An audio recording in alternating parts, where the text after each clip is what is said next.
6 techniques I would take into today if I wanted to win in sales. What does a high-level salesperson have that maybe some people just don't realize or they just really don't tap into? If you can tap into these 6 qualities, no matter what your business is, no matter what you do, I know that you'll be even more successful. In my career in sales, I've done some pretty amazing things, made some millions of dollars, set some records, but I've always had to have this number 1 quality first.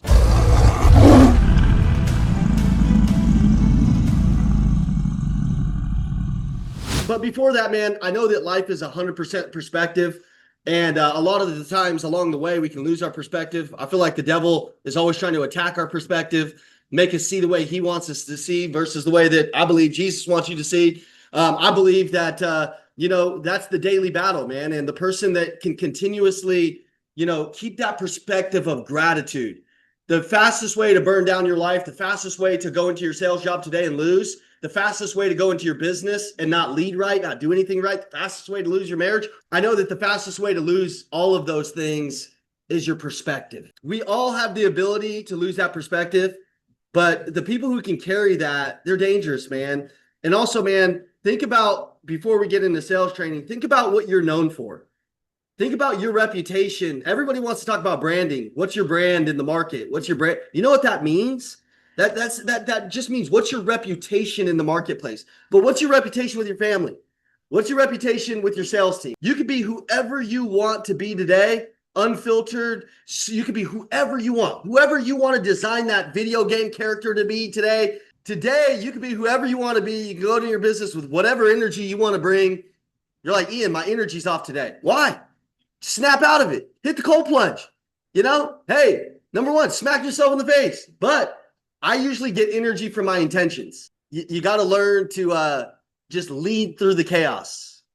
And so as we start today, I just want you to know, lead through the chaos, expect chaos, expect it to be challenging. If you're building anything great, if you're doing anything that you know is hard, just expect it to be hard. And if you start with that expectation, when it gets a little easy, you're like, come on, man, it's easy, great day. And if it's hard, great day, no big deal. So your perspective today, I just want you to challenge out. I want you to, every time you come to a Twin Tuesday, I truly believe that top producers have big money energy. They've got big money frequency. They've got big money urgency. Like they're moving, they're thinking, they're growing, they're connecting, they're talking, they're training. They're freaking fired up, man. So, mimic that if you want it. In my career in sales, I've done some pretty amazing things, made some millions of dollars, set some records. But I've always had to have this number 1 quality first. Number 1, I've always had to have audacity. You have to have audacity and boldness to get anything moving. Anything moving. You're going to go in today and you should call a prospect. Do you call the prospect? You're going to go in today and know you should do something. You have the audacity to make it move. You have the audacity in your bones to be like, hey, dude, I know this is only up to me, man. I know this is only up to me. The boldness, you're going to have the boldness to cold call. You're going to have the boldness to go hit doors. I mean, dude, man, I'll tell you guys a story. Our first couple of years here at the LA group, and honestly, I was just on the phone with Andy, and I said, I want to go back to that. We would fly out of town, and I'd spend all my money chasing him around. He would say, I'm going to Chicago, and I'd be like, I'm going too. And he's like, I can't buy you a plane ticket. We're a small business. And I went and took a Frontier Airlines credit card out for a year. I made some money, but dude, my family, I was still spending 30, 40 grand a month. I'll be honest with you. I was never good with money. So I just didn't, my family was used to the income I had before I got here with the Elliott Group, and I didn't know how to change it. So I'm just losing my savings every month. I'm shit was hard, man. But my perspective was always it's going to work. My perspective was always man, it's going to happen. It's going to happen. Just keep going, keep pushing, keep thinking. Don't let the devil steal your creativity, your passion. Don't let him confuse you. And we'd go out of town and I'd spend all this money on the plane flights. I'd show up and he'd be like, and it just became a thing. He just knew wherever he went, I was going to be there and I was going to figure it out. And, he didn't know as painful of my financial situation that started to happen. But honestly, I just had faith in Jesus and I knew it would happen. But I get out to these places and he'd be training and there was no reason for me to sit there and watch him train because I watched him train 1,000 times. I was like, hey, I need to go hit some doors. But there was this little voice in me that was like, man, you can't walk into dealerships. You know how dealerships throw people out. Anybody ever work for a dealership? What's their number one goal? To throw people out. They're like, oh, we smell he's a vendor. Get your ass out of here. I was the king to throw people out and to make sure the GM didn't have to talk to nobody.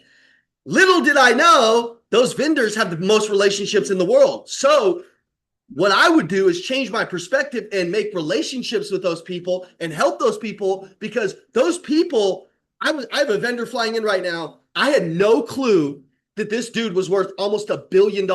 I was at a dealership and he walked in, and it was one of our dealerships, and he's talking to the guy, trying to pitch the guy. He's in kind of an oversized suit, and I'm like, I had no clue who the guy was. Come to find out, he owns a reinsurance agency that's in 40 states, and he's doing crazy money. And he's like, nobody knows that I fly around on my plane. I'm like, what? You know what? You would have been the guy to thrown out. So many guys like that. So relationships, money is found in people. But these dealerships, I would be like, man, I don't know if I can go in there, man. What? You kidding me? You kidding me? Man, I told my little bitch voice to shut up. I walked into this place called, it was called Ted Russell something. They have like 10 stores. So it was one of them, a Ford store. And I walked in. We don't have that big of a brand yet.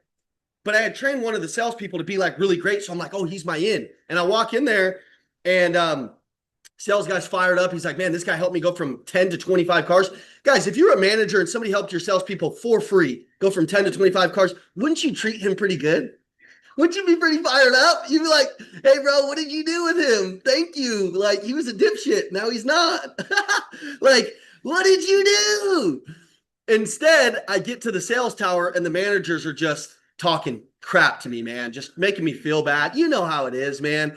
And anyways, they're like, yeah, get out of here. So I leave, and on my way out, they go over the intercom, and they're like, they said something about Andy. They said something about me and my brother. And then they use this really derogatory term, like a horrible one. And I'll say some cuss words and shit, but I ain't going to say this one.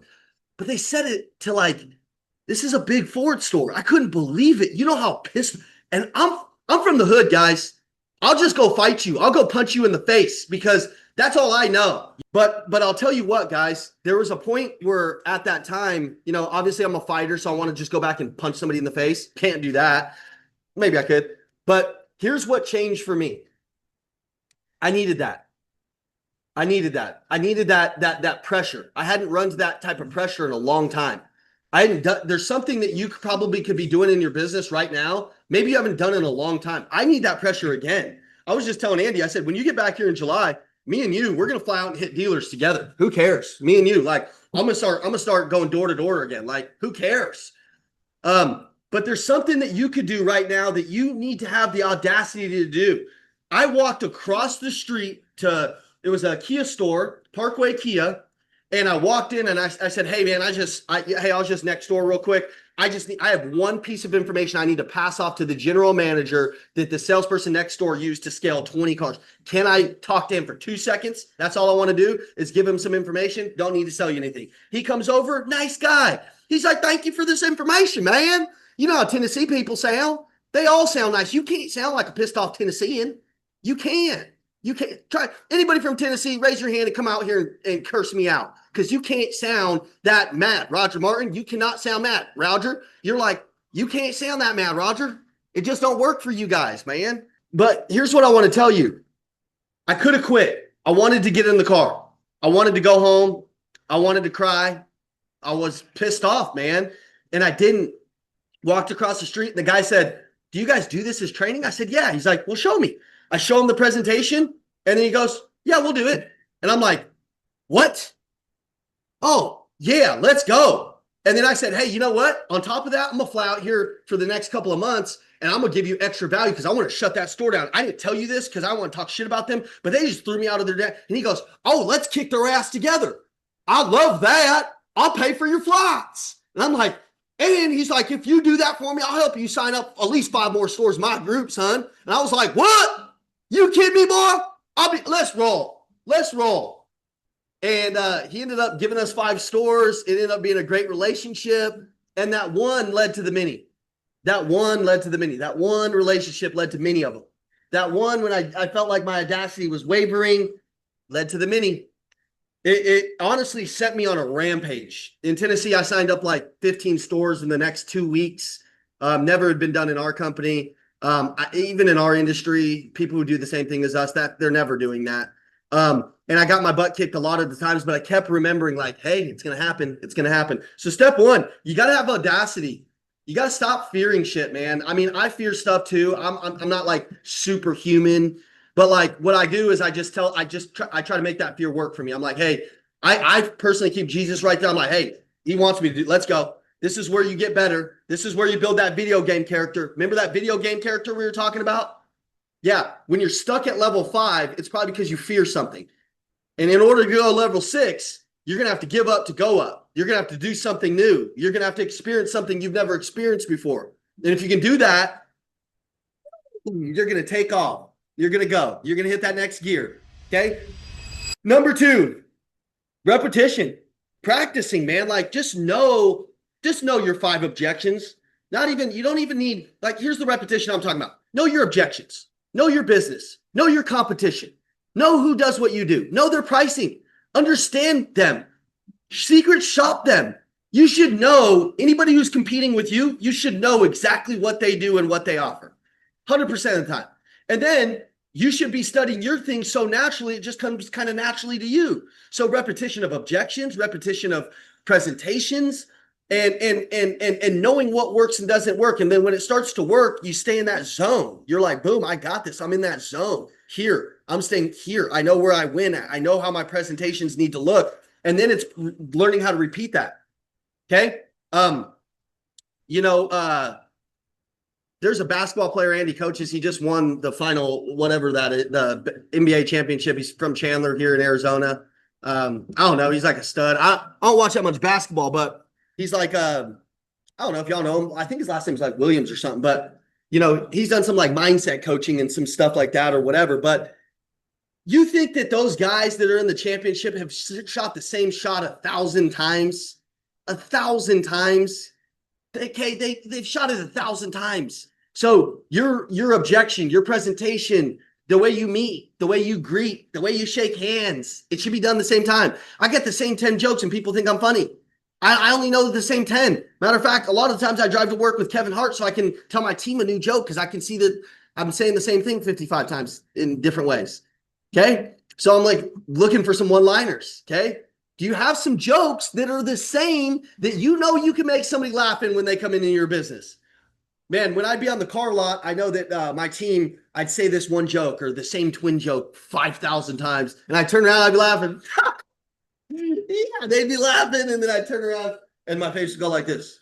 And my team would be like, you such a dipshit, Ian. You such a dipshit. Listen, man, my goal was to get them to laugh. And in sales, if they laugh, they typically spend money. They're typically happy. They're typically having fun. Some of you, your problem is you're just too damn serious. Seriously. You're so serious, it's like it seriouses you into a bad paycheck. Have some fun. How about the next prospect you try to talk to, you don't even try to sell, you just have fun with? How about the next relationship you come across, you just have fun with?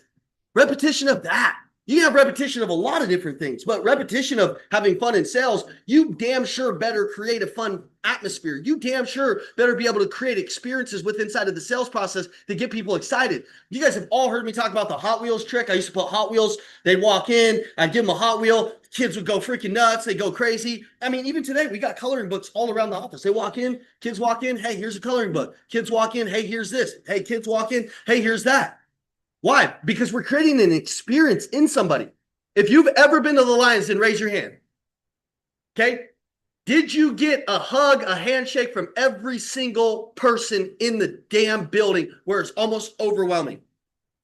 Yeah, you know why? Because it's intentional for us. Because since we really care, it's not fake, like, oh, we're just going to go hug everybody. No, man. We know that a lot of people aren't loved in the world. We know that a lot of people feel disconnected in the world. We know that energy and passion is how we roll. So when somebody steps into our building, we know who we are. And we give them a piece of that when they come here. We feel like it's a gift. We feel like I'm handing them something that's a present. Okay. It's an experience. We're handing them an experience. There could be 5 people that walk in this building. They're like, this place is so damn crazy. I'm like, bro, you should see it when there's 100 people here. It's really crazy, but they don't understand. They're like, well, I've never even seen this much energy. I'm like, there's 5 people here right now. You know, they're like, oh my God, why? It's an intentional experience. You have to be able to create intentional experiences in sales. You have to be able to create intentional little motives with them. People are going to be like, oh my God, gosh, man.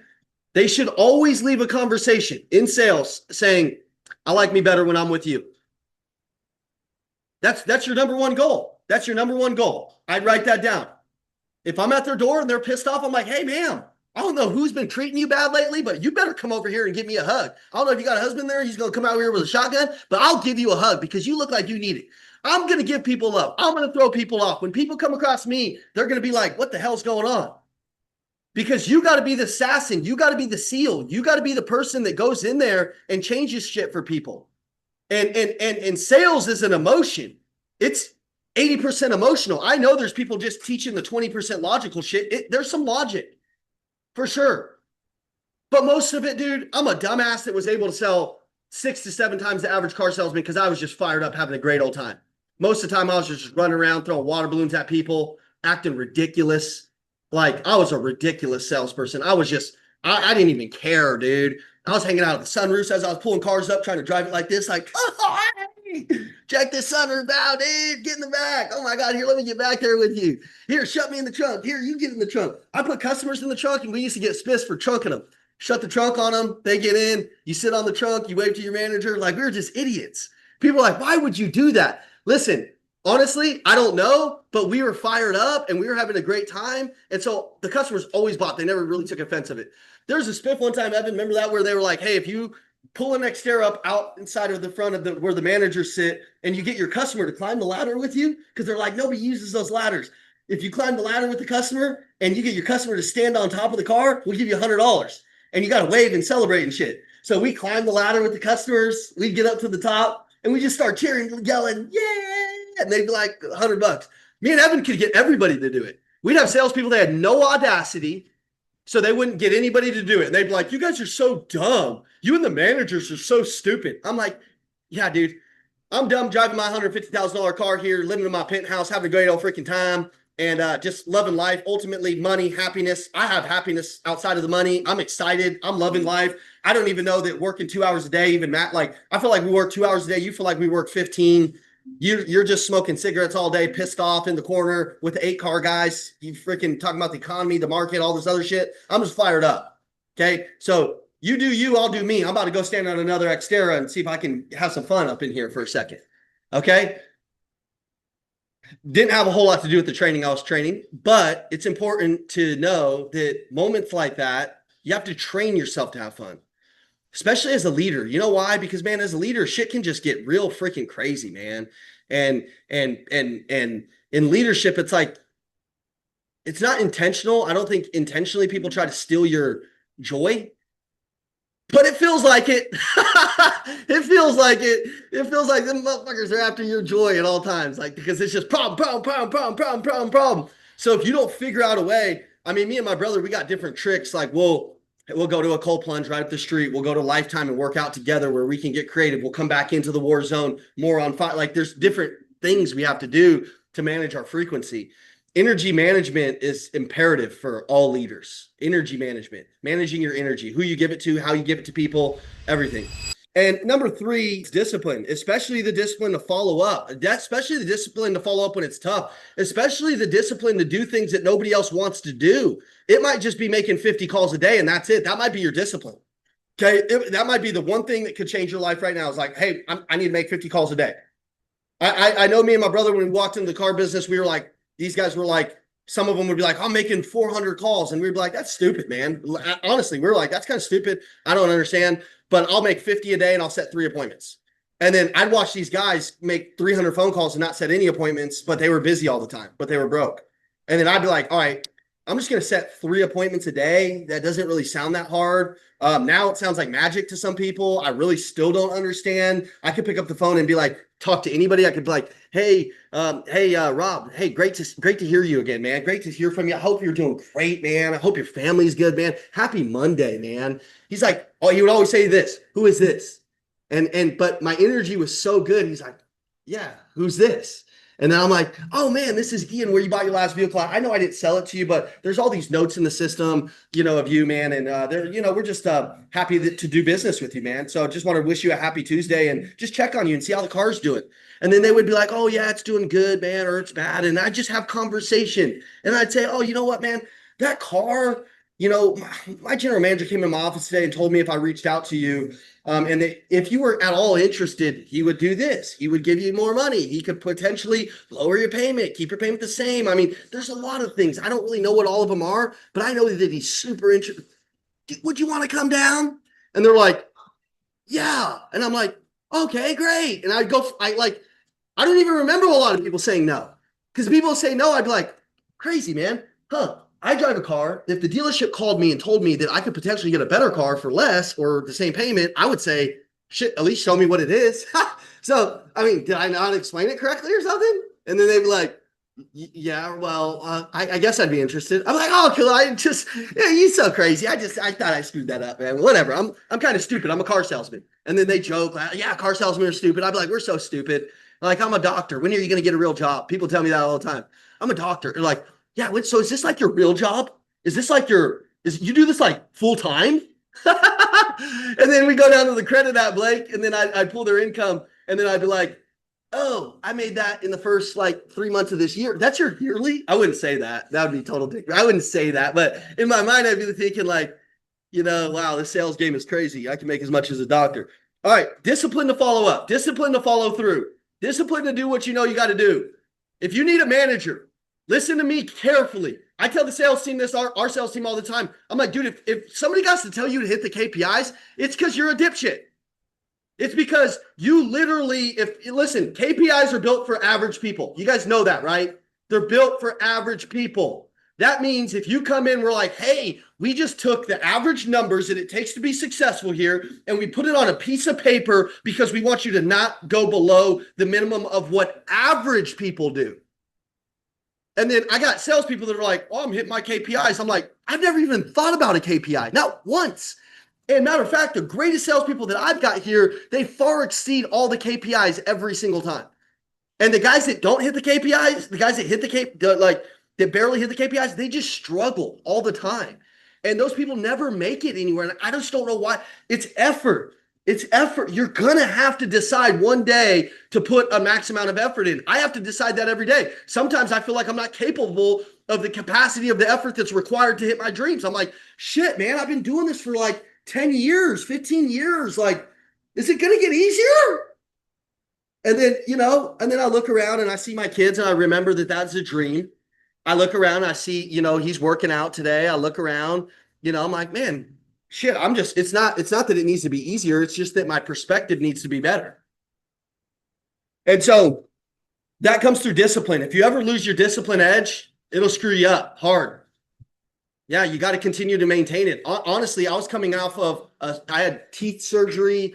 I just had all this shit happening. I was sick for 2 weeks in a row, like fevers, man. Oh my gosh, man. It was bad. I cracked 5 of my back teeth. And it was like, I had these roots that it was hard. So it felt like I lost my discipline edge for a little while, I'll be honest with you. Like I stopped cold plunging for a bit. I just was in pain management, where I couldn't think straight because of the pain. And I just wasn't that good of a person. Like even my wife came to me the other day and she goes, hey, I just got your cold plunge calibrated to the right temperature. And that was her telling me get your ass back in there. I know, bro. I know when I'm pushing myself, I'll be honest with you. I just designed my day and I was waking up at 5:30 and going to the gym at 6, but I'd be in a rush. I'd eat breakfast real quick and then rush out. And then there's still no time for me to think. And so I've done this one thing and I have to change up I have to bust these patterns for myself. You have to know the patterns and the seasons that you're in. So I started waking up at 4:45 and I can, from 4:45 to 5:30, I can take a walk and I can just listen to something for me. Nobody else is around. There's this one lady in my neighborhood that's up at that time, and I can just walk and I can listen to like this motivation, and I can just get my thoughts together, get going.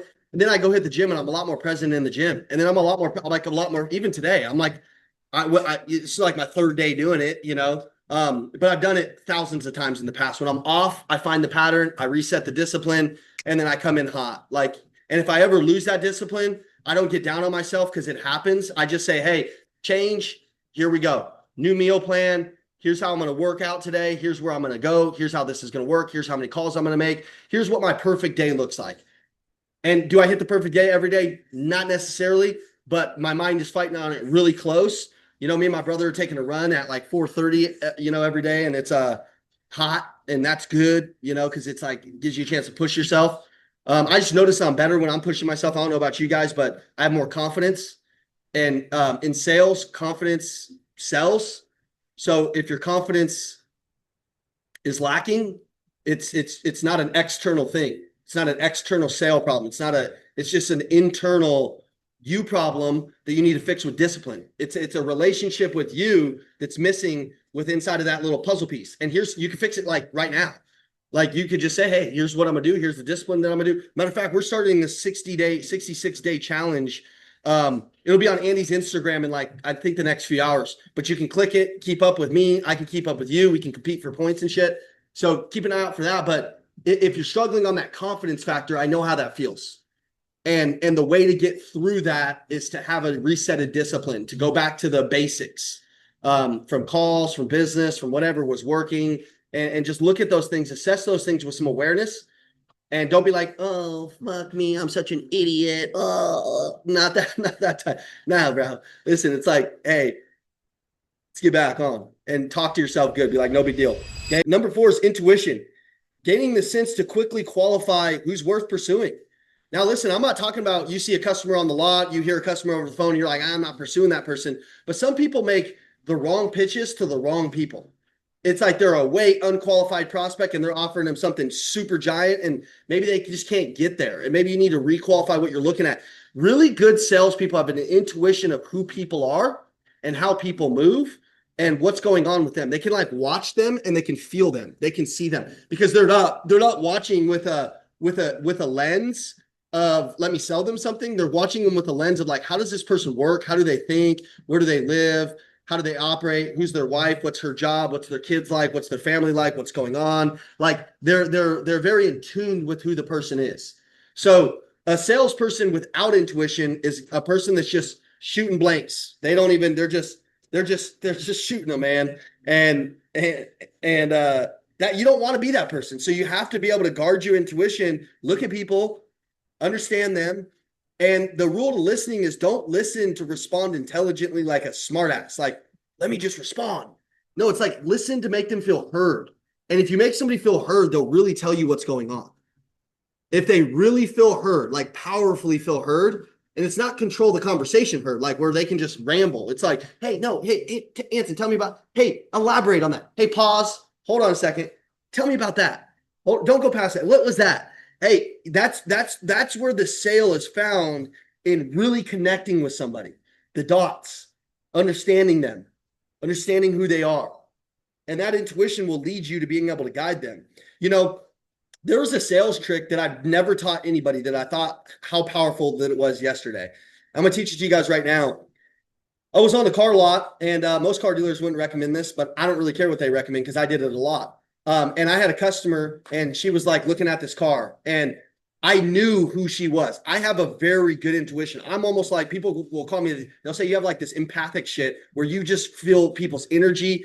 I almost feel what people are thinking. Like I could tell people if I get on a Zoom with them what they're struggling with, like just by their eyes. Like it's an easy thing for me.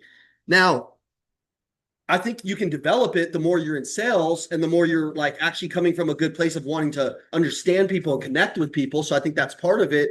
So I think it's a worked on skill that I had. But at the dealer, I remember I'd have customers, and this first time that it worked, I was like, oh, that's kind of like magic.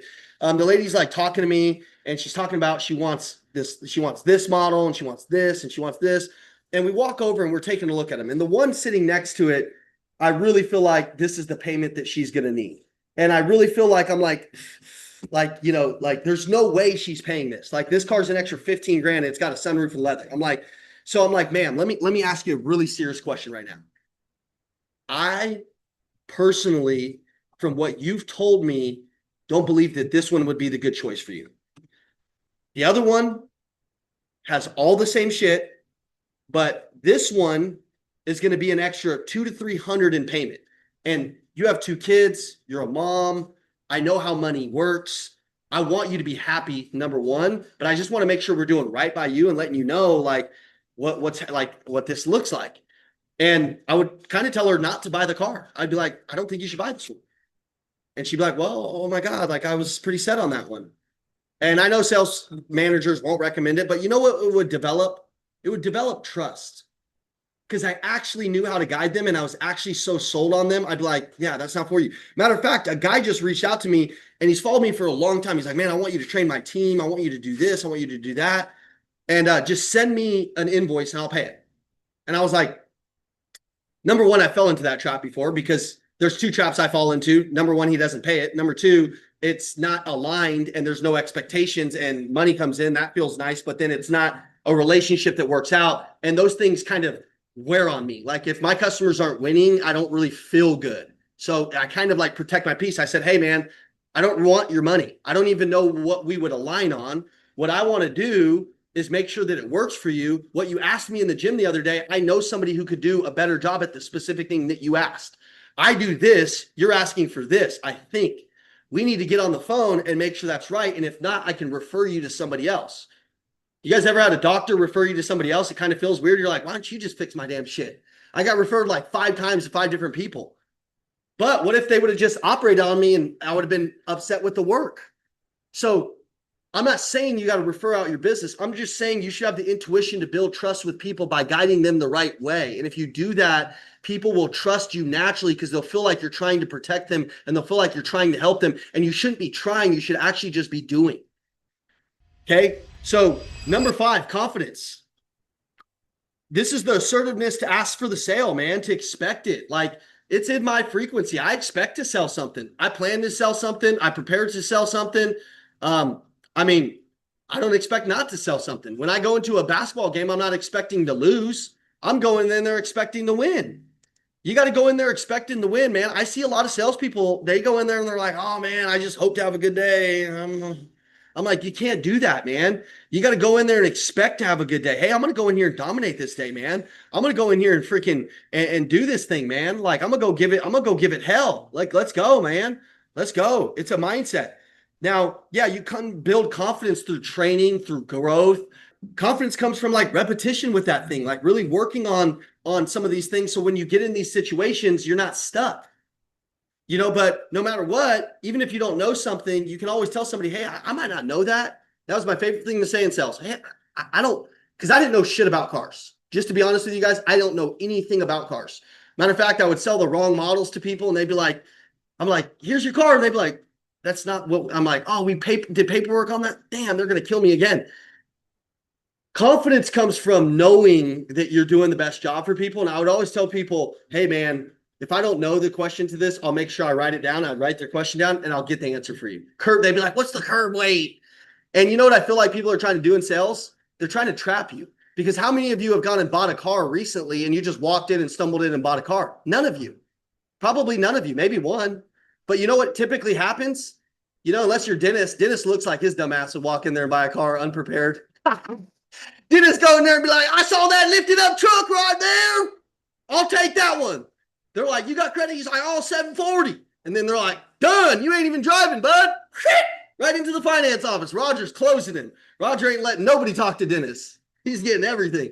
Just kidding. But most people, they go in and they know like some of the things of stuff, or they forget that they know it. And then you say it and then you lie about it, or they see you lying about it and they're like, he's a liar. Should never lie to customers. I don't believe you should.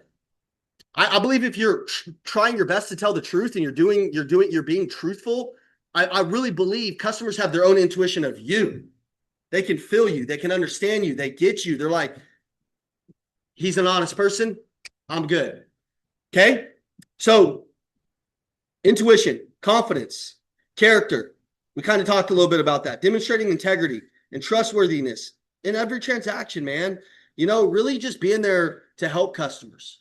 If you come from a place of a servant heart, like, man, I'm here to help this person. If you do that in leadership, hey, I'm just here to help you. I'm here to serve you.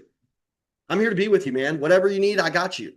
If you have that servant heart in leadership and in sales, people can read it clear as day. Like you got the best handwriting in the world. They can see it right on the wall. They're like, that's a good person. They can feel it. It's a feeling that they can feel. And that's why some of you are really successful. James, that's why you sell a lot of cars, because people know they can trust you. They can see it in you, man. They love you. So today, I just want you to think about a lot of these things, man. Just go back through these and just think about how you can use these in your day-to-day. Think about how you can use these as you're growing. Some of you guys that are coming down here to the Master Closure Seminar we have in July. We also have a business boot camp in July. It's a private business boot camp with Andy. If you have any questions on that, my cell phone number is in the chat. You can hit me up and come down here. We got a business boot camp that's a 2-day private business boot camp that's going to be really cool. Got some really amazing stuff coming, man. If you guys need anything, if there's anything I can do for you, you let me know. Hopefully you got value from this today. Did you get some value? Go out there and use it, crush it, kill it. Thank you guys for being a part of the community. Appreciate you. All right, guys, you're the true 1%ers. You made it to the end of the video. Let's go. Like, comment so we know who you are down below, and then share this video to somebody else who needs it. And also turn your notifications on because we got the fire coming every single day. Amazing. We'll see you at the next video. Let's go. Let's go. Let's go. Let's go.